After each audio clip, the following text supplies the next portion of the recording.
Welcome to this gamblingsites.org how-to video. Today, we'll be providing you with some answers to some frequently asked questions from blackjack beginners. There are more FAQs with answers on our website, as well as videos answering many of those extra questions. In this video, we want to focus on some of the questions that we may not have answered in our previous videos.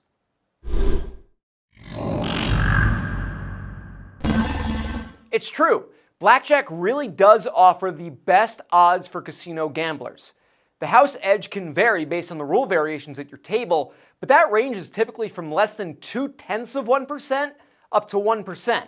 That edge is assuming that you play with correct basic strategy, of course. The only casino games that come close to the odds blackjack offers are video poker games, but they have lower betting limits.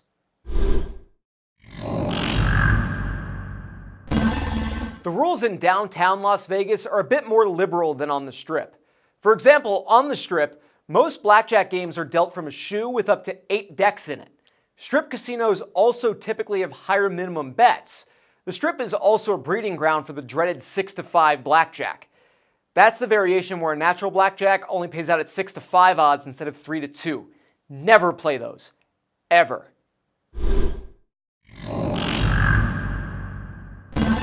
No, as long as you aren't using some kind of device to help you keep your count. It's a way of thinking while you're playing. That said, casinos hate card counters, and most jurisdictions allow them to ban you from playing blackjack if they suspect you of counting cards.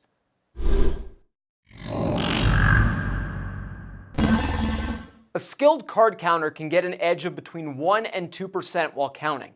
Card counters who make mistakes are generally not playing with an edge, though. Some casinos and casino managers realize that some wannabe card counters aren't actually good at it and will let the amateur play despite trying to count cards.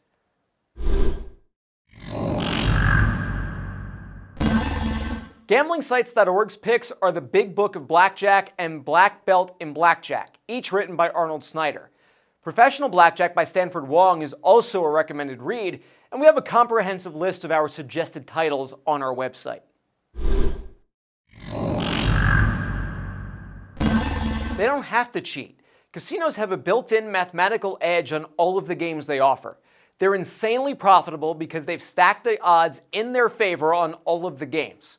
Casinos have a hugely profitable business, but they can lose their license and go out of business if they're caught cheating. That said, if you find a small and shady, out-of-the-way location, it might be best to just avoid it.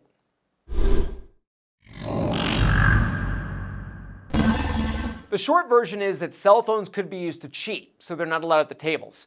You could use it to help keep a count of cards or to use a confederate to spy on the dealer's hole cards if you're playing blackjack. In the United States, you're required to pay income tax on all of your income, including whatever may come from gambling.